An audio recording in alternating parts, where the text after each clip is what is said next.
So,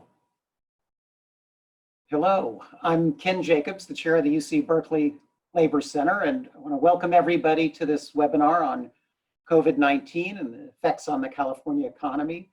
And it's really great to see so many people with us today from a range of public sector unions, and we're very pleased to be able to co-host this webinar today with SEIU California.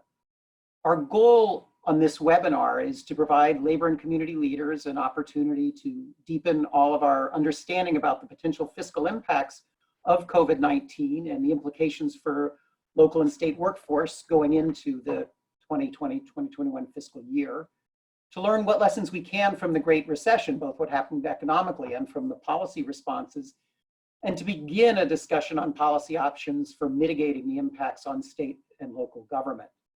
We see this as the beginning of a process, and going forward, hope to learn more from the expertise of the many people on this call.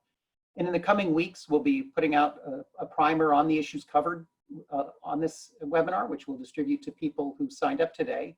And we also have a good resource materials on the Labor Center's COVID-19 resources page on our website.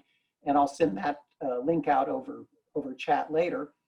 And so again, welcome everybody, and I want to pass things over to a great warrior for California's workers, Alma Hernandez, the Executive Director of SEIU California. Hi, good afternoon. Thank you for putting this together, to the UC Berkeley Labor Center and to all of our panelists. I just want to do a quick overview of who we are and what we've done. As you know, SEIU unites a multitude of people from all different races, cultures, economic backgrounds, genders, geographies, and industries, and we fought for issues that have mattered to us as workers, to our families, and to the larger communities we live in. Our diversity and our unity have been the keys to our strength. But the COVID-19 global pandemic has brought to light two very painful realities that our members have known for a long time: that workers and their families in low-wage jobs cannot survive this crisis, and that over the last decades, government's austerity policies have underfunded our public systems, which have tragically undermined our readiness for the COVID-19 pandemic. It is using the challenges that our members will undoubtedly be facing in the future that we want to build a new economic structure for California. But we must do that by building solidarity around the impacts that an economy that is dependent on jobs with low wages has on all of us and the California we want to build. SEIU has worked hard since the Great Recession to advance the interest of working people. But we also understand that in order to properly address California's growing poverty rate, we need new and different economic policies from our government and private sector. The impact of COVID-19 is still playing out, but we know one thing for certain: our world will have changed. Many of our members will be returning to a work that has changed. These new changes will require us to be adaptive and responsive, and more importantly, we need to find new economic policies that lift all Californians. So to echo what Ken said, this is the first conversation of many around what is the California we want to build, and how do we build power in this moment to begin to change the reality of so many millions of Californians across our state. So Sara?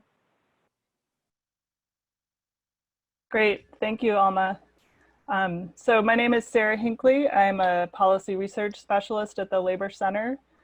I want to introduce our three panelists: Josh Bivens, who is the Director of Research at the Economic Policy Institute; Chris Hoene, the Executive Director of the California Budget and Policy Center; and Kim Rueben, the Director of the State and Local Finance Initiative at the Tax Policy Center.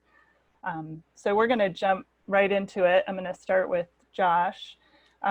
You've been writing a lot about the national economic impacts of the public health crisis. Can you sort of summarize the likely scenarios of the economic trajectory over the coming months, and what experts think the ultimate shape of the impact and recovery might be?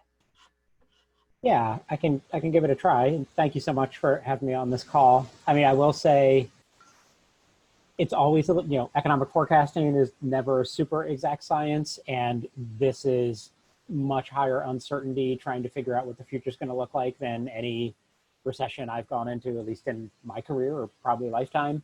I think one thing we absolutely know for sure is that we're going to have an absolutely devastating sudden stop of economic activity nationwide in April, May, and probably spill over into June of this year. And it actually probably started in early March. We'll actually get some data on what happened to gross domestic product for the first quarter of this year. I think that comes out on Thursday. And I think it's going to be much worse than a lot of people might think. I think a lot of us think lots of the shelter in place, official orders happened toward like the second half of March. So how much could that affect an entire quarter of economic activity? And I think we're going to find out two things. One, a lot. When you just shut down huge sections of the economy, even for a relatively short time within a quarter, it's going to show up really largely in even sort of macro statistics. And it turns out that people shut their own activity down before the official shelter-in-place orders came in. Like if you look at something like open table reservations, people didn't wait for the official shelter-in-place orders to stop going to restaurants because of fears of this. They started shutting it down well beforehand. So I think it already started in March. It's going to persist. I mean, just to give you a sense of some of the forecasts out there, I think Goldman Sachs is sticking with forecast that at an annualized rate, GDP is going to contract by 34% in the second quarter of this year. At the absolute worst quarter during the Great Recession, the financial crisis of 2008 and 9, that didn't even get to 9%. So we're talking about, I don't know, what is that? Not even 25% is large shock in the worst quarter during the Great Recession. We're going to see it in the second quarter of this year. Other, like the CBO has an even larger number than that. So, there's just going to be a quarter of a stunning shutdown of economic activity that we know about. And then the question becomes how long that shutdown lasts. I think that's mostly a public health question. And so I've got very little to say about it. I think we will start to try a phased return to normal when, when government officials say it might be safe, but then when people feel like it's safe. And so when does, that sort of phased return to normal happen? A lot of people think June-ish, maybe July. We'll see. That's, I think, mostly a public health question. I think then the question of how quickly do we bounce back? Once there is something like not an all clear, but a kind of safe, let's start trying to restart something like normal life in a phased fashion. How fast do we get a bounce back in economic activity? Most of the forecasters have super rapid bounce backs in their forecast. So like Goldman Sachs, they've got that 34% drop in activity in the second quarter of this year, and then a 19% increase in the third quarter. And the Congressional Budget Office has something like that. I would bet no one's super confident in those predictions. I feel like instead it's a function of macroeconomists not really knowing how to model a demand shock like this, one that wasn't driven by like the traditional financial crisis or the Federal Reserve overshooting a little bit and raising interest rates too quickly. Instead, it was just sort of a mandated shutdown. Once the mandate ends, why can't everyone just go back to the things that they were before? So I don't think anyone's super confident in that. And so I would say how rapid bounce back ends up being is going to be conditioned by policy. I mean, the more generous we are with relief while the economy shuts down, the more we'll keep people from running through savings or having to go deep into debt during the shutdown period in order to live, and the better poised they will be to unleash some pent-up demand on the other side of the public health shelter in place. And once there's a phased return to normal economic activity, we want there to just be screaming hot demand for things businesses produce. We want households to feel super confident in their financial situation. We want the government to be buying things directly that both help the public health crisis, but also meet other public investment needs. So workers get back on payroll really quickly. I think the biggest threat to a rapid bounce back, once we decree it sort of safe from a public health perspective, is going to be exactly the stance of policy. If we turn off the expanded unemployment insurance provisions too soon, and then the obvious big one, if we continue to do nothing at the required scale in terms of aid to state and local governments for their fiscal positions, that will be a drag on growth, and that will keep that rapid bounce back from actually happening. And that's basically my overview. Yeah. Great. Well, not great, but thank you. So moving to California, I want to ask Chris, given this sort of spectrum of scenarios, what is the fiscal impact on the state budget in California look like? What's sort of the different scenarios, both for the current year and for 2021 as this unfolds? And when are we likely to have a clear picture of the state, the situation that the state is in going into the next budget cycle? So in some respects, the states that responded most effectively, at least based on the analysis we're seeing so far, to the public health part of the crisis are states that are probably going to also see more intense effects of, in terms of the shutdown of economic activity, and California will be one of those. I think there are two scenarios that are very clear for the state budget. One is we know that in March and April that there's been a dramatic stock market decline. The state's personal income tax revenues are very dependent on capital gains. Those capital gains will have gone away. So it will be a very quick decline in the state's income tax revenues. And then for both state and local governments, there's the challenge of the loss of consumer economic activity, at least the bricks and mortar variety, will impact sales tax revenues, and that's the second largest source of the state's revenues. So we basically know the last quarter of the current fiscal year where we'll see some pretty dramatic declines in the state revenues. We don't have any idea what that looks like yet because the sales tax revenues have a month or 2 month delay, lag on them before we know. The income tax revenues we really don't know very much about. We know less than we normally would because we would have normally had the April 15th tax deadline would have produced a bunch of information that told us more about income tax revenues. The extension of the tax deadline into July means the state's not going to really have a clear sense of its revenue picture until this summer. They'll know a little bit, but they're not going to have as clear a picture as they would like. So it's pretty hard to project exactly what that means for the state budget. The most concrete thing we've seen is that the Legislative Analyst's Office, in some testimony they've given in the last 2 weeks in the legislature, has basically charted two scenarios. One is a medium-sized recession scenario that they had mapped out last November, where basically if that hit, the 2020-21 budget would see, say, a $15 to $20 billion drop in revenues. The LAO warned that obviously this is looking much larger than that, and the comparison point he used was the Great Recession and the first full year of fiscal year revenue loss, and that was closer to around $35 billion. The state's general fund is about $150 billion, actually a little less than that. Those totals are off of a much larger total, which is all of the funds combined, but it just gives, which is around a little over $300 billion. So, but it just gives you a sort of sense of there's a big hit coming. And so they know they're going to be dependent on a number of things like the federal fiscal relief in order to get through this. And we can talk a little bit more about some of the other options as we go through here. Great, thank you. So Kim, maybe we can dig a little more into how this is likely to affect local governments. And we have, we have people here from school districts, counties, cities, special districts. Can you talk about how this plays out at the local level and what types of jurisdictions are the most vulnerable as they head into the next budgeting process? Okay. There you go. Can you hear me? Okay. Thank you for having me participate. First, one thing that Chris didn't mention that I think it's worth saying, California and a number of states are actually heading into this recession or whatever's happening in pretty good fiscal shape, right? So what they had been doing and the amount of money that was in the rainy day fund was actually pretty strong going into it, which will help as we go forward. It's going to be a hit, but it might not be as big as it would otherwise be if there wasn't that cushion there. For local governments, they had already seen a decline in how much their revenues were growing. So the National League of Cities put out a study where they basically in October found that revenues were growing slower in 2019 than they were in 2018.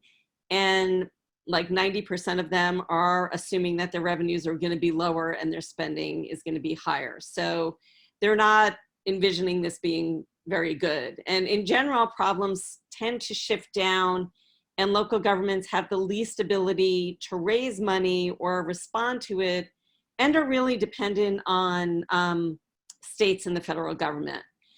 Personally, I think counties are the most vulnerable. They were already seeing declines in their revenues and their budgets last year. And if we think about the fact that counties, especially in a place like California, where a lot of the public health and Medicaid expenses, and there are some public hospitals and nursing homes that are basically the responsibility of county governments, they're going to see revenues go down and then also see their spending needs go up.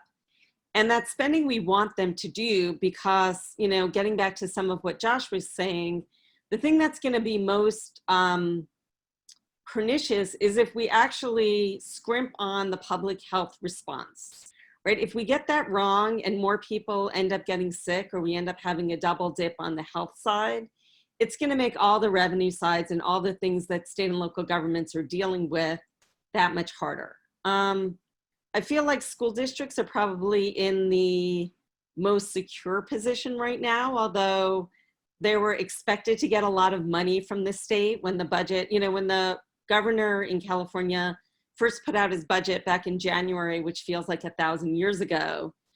School districts were getting a lot of money. They were getting bumped up for some of the money that was owed to them.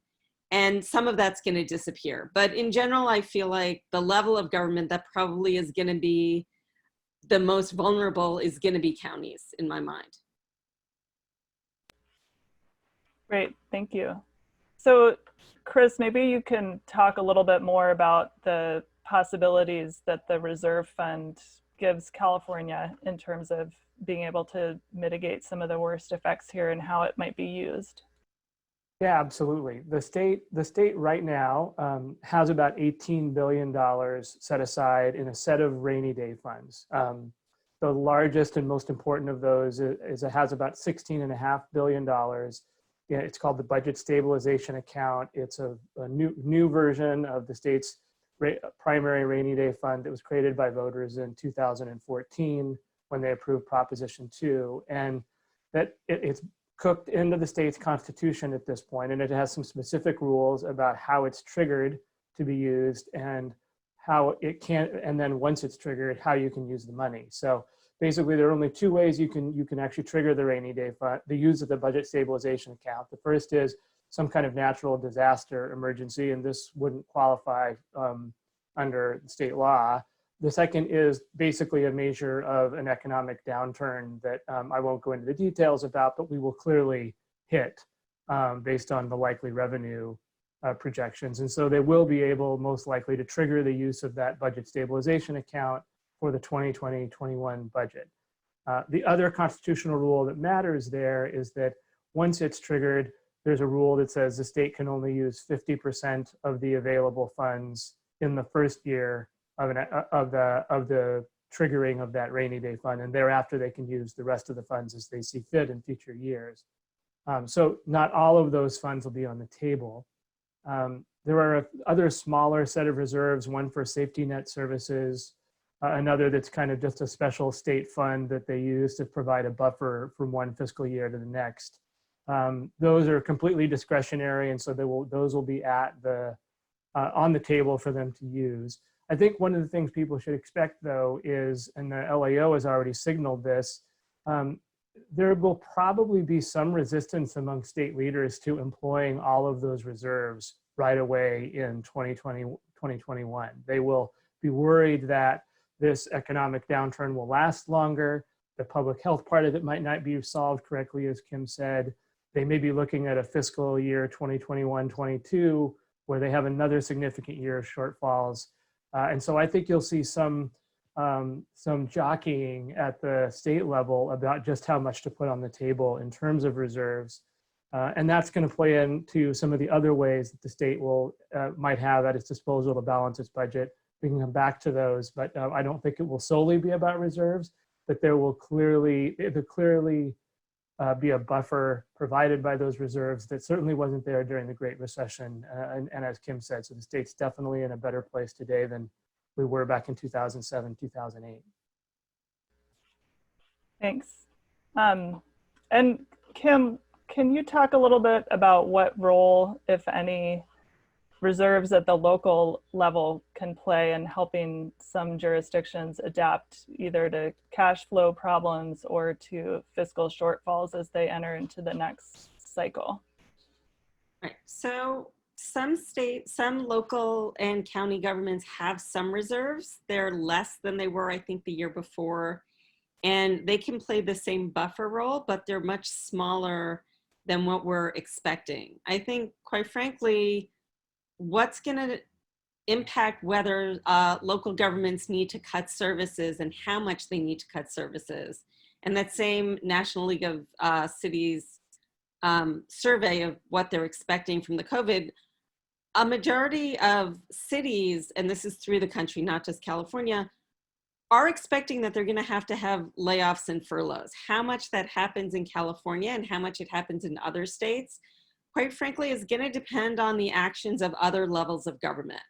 So if there is actually money that comes from the federal government down to states or to cities and counties themselves directly, or if the state actually doesn't cut local aid. And that's something that we have to watch out for in California, because in most of the last recessions, what the state did in part to fund schools, they took some of the money that they had been giving or allocating to cities and counties and redirected it to school districts. So in some ways, what counties and cities are going to have to do is going to rely a lot on what other levels of government are going to do and how much they're going to buffer and give that money in. And how much money they get from other levels of government, and especially if they're given funds to actually at the county level provide some more of that public health spending that needs to happen, especially if we see a need to do something like test and track people, that's going to require people either at the state or county level to actually be doing those jobs. And if that shifts money away from other departments, that could lead to cuts and further cuts for governments, for local governments. Thanks. So I guess one of the big unknowns right now is whether there will be federal aid forthcoming for state and or local governments. Josh, can you tell us where we're at in that discussion? Yeah, I think, so far we've had, I guess people are calling it kind of 3.5 bills passed through Congress in response to this crisis, sort of a very small one focused about $8 billion on health, a slightly bigger one focused on paid sick leave, but which actually provided a small increase in the federal government's share of Medicaid payments for states, which is welcome, but too small. And then in the third big $2 trillion package, there was a couple tranches of aid to state and local governments, but they were pretty small. And the biggest one was the Coronavirus Relief Fund, which is $150 billion that should and could help with the direct public health expenditures. But it's a little, one, I think it's not big enough to guard against the entire sort of downward fiscal shock that is coming the way of state and local governments. And it doesn't, it's the guidelines governing it do not allow state and local governments to use it just for revenue shortfalls. It has to be for sort of coronavirus specific response. And so just the more, generic but huge shortfalls coming state and local government's way because of that total shutdown in economic activity I mentioned before, which is going to reduce sales taxes and income tax collections, and then the capital gains declines that Chris talked about. That whole largely remains without the federal government having done too much yet to help with that. There's lots of talk on the Hill. I think our estimated EPI is that between now and the end of 2021, you really should be thinking on the order of about $500 billion in terms of federal government aid to state and local governments. Frankly, I don't think many in Congress are there yet. I do think we will get a bill that will provide some aid to state and local governments before the summer comes. I would be surprised if it was more than $200 billion. And these are, take these with huge uncertainty and grains of salt. This is me repeating what more clued in people than me have said. It does not sound like people are on board for something like $500 billion yet. That said, I would say the only leverage for getting more aid to state and local governments in the short run is that we've yet to get a real official government data release showing the true kind of horror of what's coming our way economically. We've gotten the UI claims, which have been shocking, but I think when you get an actual jobs day, like the monthly jobs day, where people say, how many jobs were created or destroyed in the economy? And they're used to numbers like 150,000 plus 150,000, and instead it's minus 25 million in a month. That could really be kind of a game changer in sort of focusing. And so I'm not a complete pessimist that the aid on close to the scale of what's needed might happen. I think it will require a lot of work from advocates and people on the ground to make it happen. Great. So thinking ahead about policy options that are being considered both in the short and long term, maybe Chris, you can start talking about what revenue options are being floated out there, how schools and communities first might feature in this discussion, and maybe some of your ideas for building fiscal stability in California in the long run. Yeah, thanks. That's a challenging question right now because honestly, most of our state leaders aren't really having a revenue conversation yet. I was testifying on a hearing yesterday where the state's Department of Finance, which reports to the governor, obviously was asked about revenue options and said, well, that wasn't really their responsibility. That's the legislature raises taxes, essentially, which is sort of technically true. The legislature has to vote, but the governor could make proposals. So I took it as a bad sign for the revenue conversation, at least in the early stages here. I think what you're more likely to see right away in terms of responses for the next state year budget, I think you'll see some use of the rainy day funds. I think you're going to see a big appeal for a federal loan to cover the state's unemployment insurance program because we won't be able to cover the costs of that program alone, and a significant loan from the federal government would help a lot. There'll be some reliance on this forthcoming federal fiscal relief. And there will be some borrowing from the state's special funds. So there's the sort of general fund operating account, the checking account for the state government, but there's a set of funds that have special purposes that have, in many respects, many of them have positive balances, and the state could borrow funds from those special funds in order to help balance the general fund. It then has to pay them back, obviously, over the years that follow. This was something the state did in response to the Great Recession as well. So I see them balancing this next year's budget with a series of things like that. But the big variable is this federal fiscal relief issue. And if that relief doesn't come in at the size needed, then I think you'll start to see a shift toward more of a conversation about revenue options. And then I think if they do start having a conversation about revenue options, I think the logical place for the state to start will be to basically sort of say, well, look, the federal government gave away a huge tax breaks to wealthy taxpayers and to corporations in the 2017 federal tax bill. What aspects of that can we basically counterbalance through the state tax code to put some revenues on the table? So that'll be, there's a variety of potential options there. And you'll see a sort of a combination across all of those, but there'll be things that largely focus on the incomes of the highest earning households and on corporations. If we get there, right? That conversation hasn't started yet. Thanks. So I guess I'm thinking about, we know local governments have fewer options for raising revenues, but what role could that play in a policy response, at least in the long term, in California to build some greater local stability? Maybe for Kim. So first, if schools and communities first goes on the ballot and is passed, that would, because that's property taxes, that would be allocated to local governments that would give them a boost up. Short of that, and their prospects are much bleaker than what's going on at the state level. I think in general, the state has more options. Local governments, they're going to see sales taxes take a big hit. We've already seen it. We've seen some forecasts coming out of some of the big cities. LA and San Francisco are estimating that their sales taxes are down. Historically, what local governments had done in terms of raising money, they can pass parcel taxes, but then often they would, you know, if they're going to go to voters and try and get more money in, often they had been doing that through business taxes, through things like hotel taxes, restaurant meal taxes, stadium taxes, and things like that, that are going to be a much harder sell right now.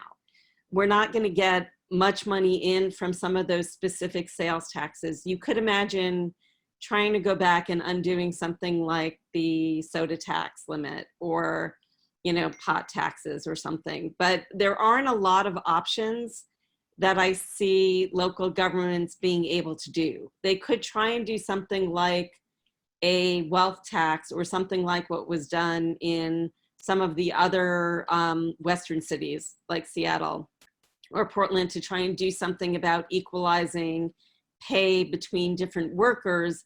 I just think those kinds of bills are easier to do, one, if the economy is doing well, because we might actually see wages go down at the top, because a lot of that could be tied to the stock market. And also, I think places are a little more nervous about doing things like that when the economy isn't doing well. So I think it's much bleaker. And I think the other issue that cities and counties face is, except for the very large ones, they're not able to access some of the stimulus or some of these relief funds. They're going for states and to big cities or counties. And then on the borrowing funds that the Fed has set up to help with short-term spending, that also, except for the biggest cities, needs to go through the state. And so counties and cities are going to be incredibly dependent on the state and how the state acts, and whether they're going to be a good actor in all of this, which is an incredibly vulnerable position to be in. Now, on the positive side, it feels like the state and the cities and counties are getting along, and things are, you know, California is, I'm much more optimistic in California than I would be in some other states, like say Texas or Florida, or some places where we see much more hostility between state and local governments happening. But I'm not optimistic that there are a lot of short-term options on the revenue side for states to, for local governments to hit. Now, there is FEMA disaster relief money that they can hit, because California has been, I think the whole state has been declared an emergency zone. And so there could be some money available there, but it's not as much, and it's going to be harder than some of these broader buckets of money that we're hoping to see in the future. Great, thanks. So all three of you were doing all of this 10 years ago when we went through the Great Recession. You know, California's public workforce still hasn't reached the levels we were at before the Great Recession hit. So the takeaway from our last experience was that the public sector, particularly at the local level, did bear the brunt of that downturn and did not really benefit from the recovery. So maybe we can go through each of you and hear, you know, what were some things that were floated at that time? What are some lessons we could learn? You know, how does the different nature of this crisis lead us to thinking differently about how we ensure that the public sector isn't decimated again? I think we'll start with.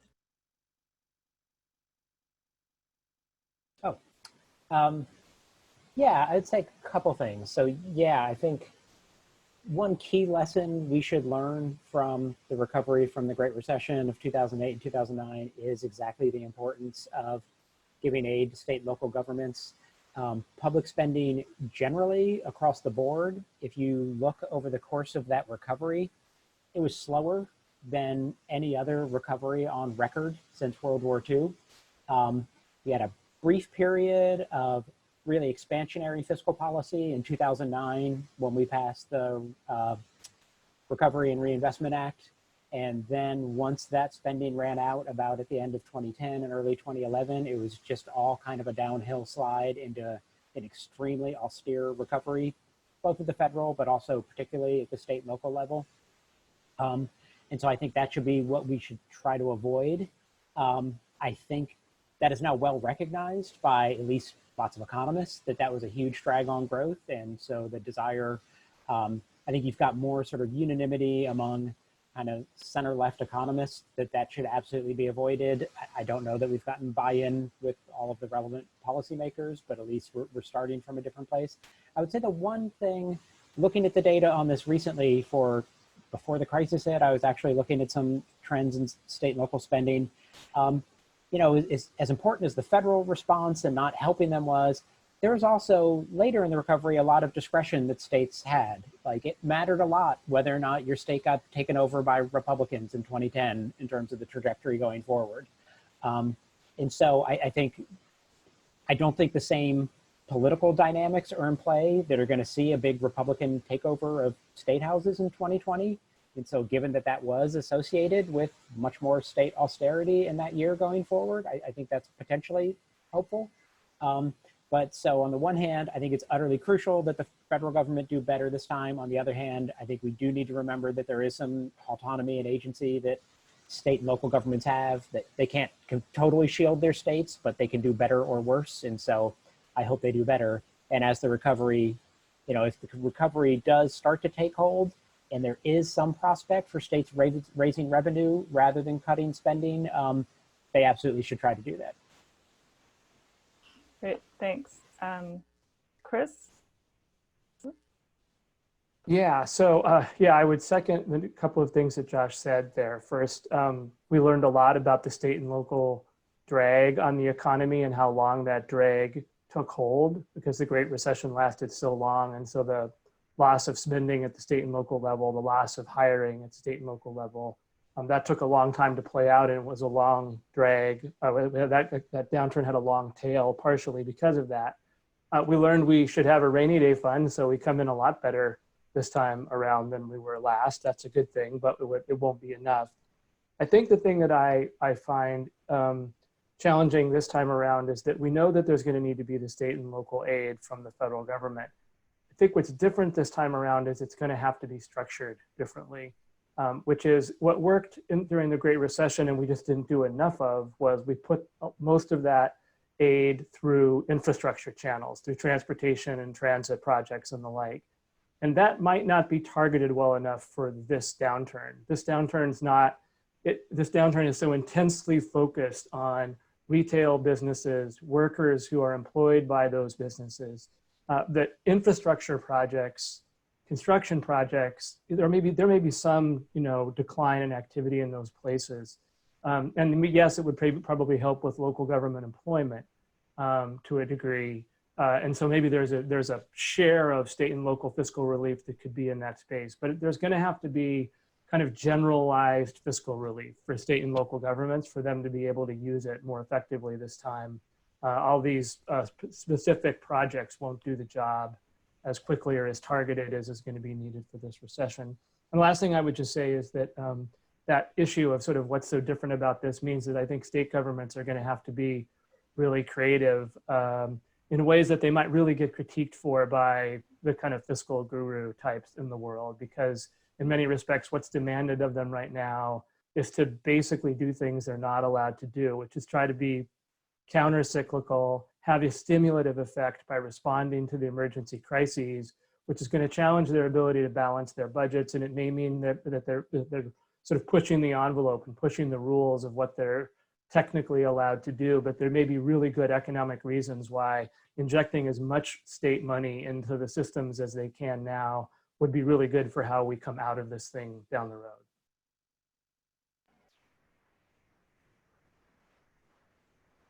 Am I on? Yes, now you are. Sorry. I agree with everything they said, and going third, I'm gonna try and figure out something different to say. I think what Chris just said about this being a different recession is really important, but one of the things we hadn't covered that I think would be really important to be included as stimulus would be something like expanding the FMAP, right? So basically having the federal government take more of the responsibility for Medicaid and healthcare spending, I think would be really important.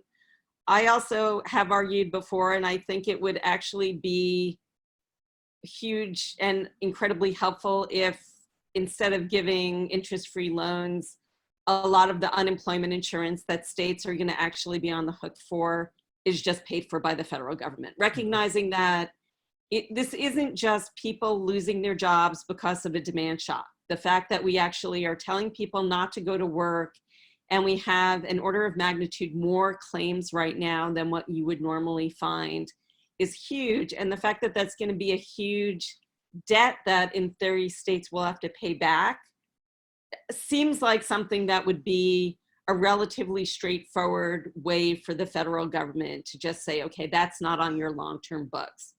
I also feel like one of the things states should do is make sure that they can keep spending in their current accounts. Like, I think the worst thing they could do is cut jobs. And I think especially there's going to be this need and demand for some new jobs or expanded employment to actually counter and do the public health things, right? So the fact that this isn't your standard recession where you're basically expecting the economy to go on and hopefully everything will sort of return. What worries me a lot is what happens if we sort of see the virus under control over the summer and then we get to fall and it all rebounds. And so really we want there to be an expansion of the public sector, and it's largely going to be at the state or local level in terms of people paying attention, right? I want investment, not in infrastructure, but I would actually really like us to sort of bulk up the number of protective equipment we have in the hospitals and actually use some of this time, if we actually do find that we can reopen government sooner, to figure out how do we respond if there's another dip. If you know, if COVID comes back in the fall when things get cool again, I think it's going to be really important for us to be better prepared and actually take into account the fact that this is something that we might see a short-term benefit for, but until we have vaccines and we really know what's happening, this could be something where we're playing whack-a-mole for the next 18 to 24 months. To end on a cheery note. Thank you. So I want to pivot for a minute to a different piece of this puzzle, also related to the last recession. One of the outcomes was that there was a lot of blame put on public pension plans as part of the problem, and then a lot of restructuring and use of more conservative approaches to funding those plans. So now that we watch the stock market, you know, respond seemingly randomly to bits of news, what people are concerned again about what role this is going to play in budgeting going forward. Can you talk a little bit about how that all works and what we can expect over the next? So one of the things, and as a balanced budget person who like spends time thinking about what states and local governments should do, like some of the people I talk to really hate the fact that I say this, but I'm a big fan right now. If we could delay pension payments in, I would do that right now, right? I think this should all be about state and local governments keeping up their current general fund spending. There also is a political part to this where I feel like we need to keep evidence and keep attention on the fact that this recession we're about to go into isn't related to any long-term obligations we might have or any actions states are taking. States and local governments are sort of coming into this having reserves, and this is all like, you know, this is a one-shot thing. And if we allow the conversation to get too much into pensions, I'm afraid that it's going to end up being rhetoric about the fact that states brought this on themselves, and things will be tied to that federal money to try and ensure that there are going to be more pension reforms. So I feel like in some ways we need to keep the discussion right now on how do we help states respond to what's being caused by the COVID pandemic and the actions taken. This gets a little hard, as we've already seen. You know, Illinois basically said they want money from the feds to help bail out their pension funds. Tactically, I feel like that's not something we want to discuss, because the more this becomes an issue about how are we going to hit long-term sustainability, I think the easier it becomes for the federal government, especially, to start talking about this as something that gets passed on for states with strings attached. And so I'd love to keep the attention on the fact that this is a response to something that is a very short-term problem we're hoping to avoid becoming a long-term problem, and recognizing that we will have to fix the long-term pension obligations, but that isn't what's causing this issue right now. And attention needs to be spent on this. And I don't know whether, you know, Josh and Chris, you have other senses of how this goes forward. I'm happy to jump in briefly. I mean, I think I completely agree with what Kim just said, as keeping the focus on the general fund spending of the state and local governments, so that they're not creating an immediate drag themselves on the economy. It's also as she notes, it's not the reason that we're here. I think the big worry that I have is that everybody will just do this as business as usual. So the state's pension funds are already seeing downturns in their investment portfolios, which means that they are going to be requiring larger payments from state and local governments in order to make up the funded ratio that they have to cover. And so if business as usual from them is that they send increased bills to state and local governments right at the time that state and local governments' own revenues are declining, and there isn't some agreed upon strategy about this, that's something akin to what Kim just talked about, that it will just exacerbate the crisis, and it will force the pension issue into the newspapers up front as sort of, particularly at the local government level, there will be a whole bunch of stories about city and county and school district pensions potentially bankrupting those local governments, when the reason we got there will not have been their pension obligations. It will have been this sort of one-shot crisis Kim's mentioning. So. Thanks.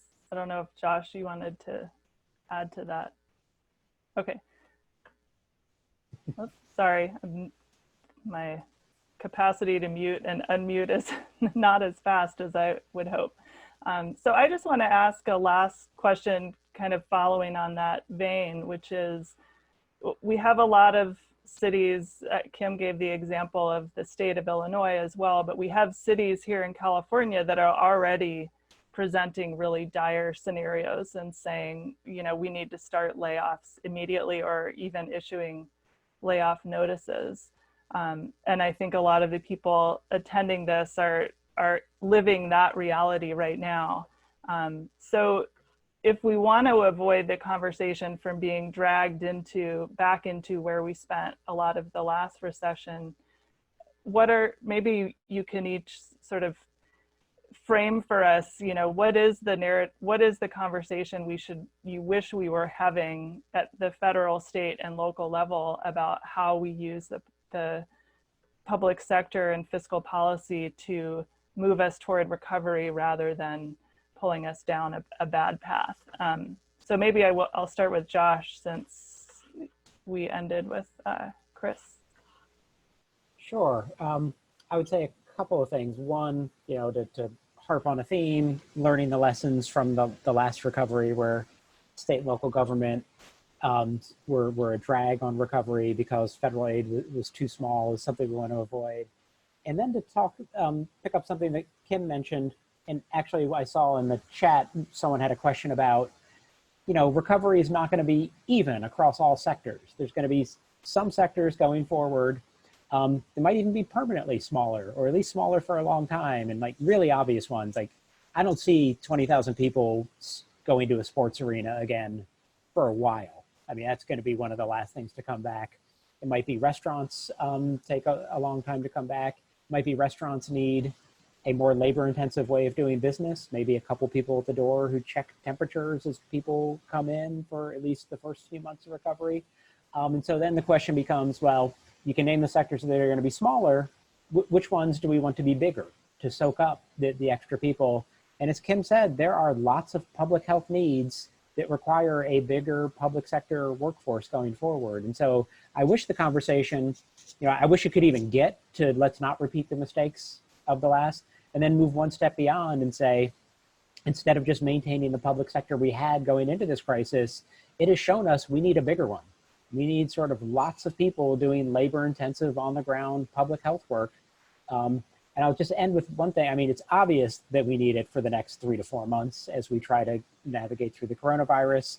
This could be with us for a lot longer. And then in the early stages of this crisis, that you had some people who tried to minimize it by talking about how many people died every year from the flu. Which, among other things, that makes you wonder, well, why do we tolerate up to 50,000 people dying every year from the flu if we could really cram that number down with a bigger public health sector and a larger workforce that actually did things like testing and trying to do more isolation, and maybe if we had better paid sick leave, people wouldn't feel pressured to come to work and spread. And so I think reimagining, what we should ask from our public sector going forward, not just let's not be a macroeconomic drag on growth, but let's do really vital things in the way they should be done in this country. Great, thank you. Kim. So ideally, I would love for the federal, state, and local governments to be sitting together and thinking about how we do this in an orderly way. So, Kansas's testing kits and protective gear isn't bid away by New York. And, we had something where everybody was doing this sort of in an organized way. We're not in that country now. And living in DC, it is very clear to me we're not in that. I would love for the federal government to recognize that there is a role to be played, and it is vital for them to be funding, not only protecting jobs in the private sector, but in the public sector, because it is going to be really important to make sure that we have services both directly to deal with the people who are affected by the health issues, but also to protect people who are vulnerable right now, right? So what do public sector workers do? They're, helping the vulnerable. They're police, fire, teachers, right? They're people who we want on the ground, and we want them to be able to do the jobs they need to do. The other thing I would hope, or, a silver lining for a very bad cloud would be, in some places, and I don't know if this is bad in California as much as in some of the Midwestern places, in the period since the last recession, there have been a, carving out of things like rural hospitals and rural healthcare in a lot of places in the Midwest. If we use this as a way, this is getting back to the point Josh was making, if we actually use this as a wake-up call to sort of figure out what we need in our sort of public investment to make sure everybody is doing okay and sort of builds to the future, I think that would be great. Chris?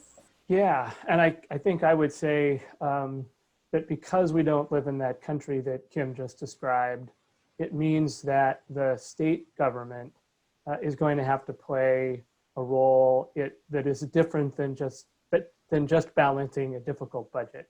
I think, and so I've been thinking about this and talking with state leaders about thinking of it as having to have two funds that are vital to be invested in, and then everything else. And one fund is that public health response fund, because everything is going to sort of stem from how well that goes. But the second is an emergency assistance fund that is for all of these workers who are affected or potentially affected, that actually props them up This includes public sector workers and the help for the local governments, so that we help those folks who are most vulnerable economically get by while we're getting through the public health crisis. And if we do that well, and then we come we come out of it okay, we'll be better positioned to bounce back much more quickly. If we do it poorly, this will have a long tail and we'll be paying the price for another year or two beyond that. And so I would rather see the state compromise itself a bit fiscally in the very near term in order to benefit more quickly on the way out. Great, thank you. Ken and Alma, do you want to say a couple of concluding thoughts? We have 3 minutes left on our webinar. I want to thank the 3 panelists. This has been incredibly enlightening and a really helpful way to think about reframing this conversation about the fiscal crisis we're moving into. Ken? Yes, first, thank you, Sarah, for all the work you did pulling this together. Really appreciate it. And thank you to all of the panelists. This was really great. And for everybody joining us. And as I said at the beginning, we see this as the start of a conversation. And we know that getting into the details and figuring out where to go on these different areas is going to be a lot of work over the next months and year. And so, you know, we will deliver materials as we have them. We want a two-way discussion with folks as you're figuring things out, so we can all help convene and engage in these conversations. So please give us your feedback on all of this, and we look forward to working with you as we go forward. Great, thanks. Alma? Thank you, Sarah, for unmuting me, since you have the magic of that touch. I just want to be really appreciative to everybody that participated through the web. SEIU actually put out 2 questions for our folks on that really asked on our locals to think about this question posed around reimagining public service and how do we become the force that we know we can be given this dynamic. So I just want to remind the SEIU participants to please go to that Google form. I would say I've got 3 takeaways that I just want to kind of wrap ourselves back in. Is started with Josh reminding us that the recovery really is conditioned by policy decisions we make, and that the more relief we can get out to people, the faster the economy can begin to recover. And then Chris Hoene made a comment that I loved around the state has to be creative. That's what we can control in ways that's going to get criticized by fiscal nerds, I call them, because it's the way I talk. But we have to be, you know, this group and the progressive movement and allies have to really be willing to push the envelope, to push the rules, to inject as much state money into the economy, and to push our elected leaders to be more bold and to lead in a different way than they did in the recession. And then the last thing that is just clear as day to us is that even I think the 500 billion, the number that's been tossed around, may not be enough. We don't actually know. And so whatever solution we craft together to start to recreate an economic structure for California has to be with all of us. It has to include both the public and the private sector, and lifting all workers' wages and standards as we are building the California we've been talking about for a long time. So I just wanted to do a quick wrap up of what I heard and just be really thankful to all of the participants. It was pretty impactful, and I have 3 pages of notes. So thank you very much. And thank you to everyone who participated and hung out for the hour. Great, thank you so much. We did record this, so we'll make it available along with some of the other resources that folks have shared in the chat. Thanks, everybody.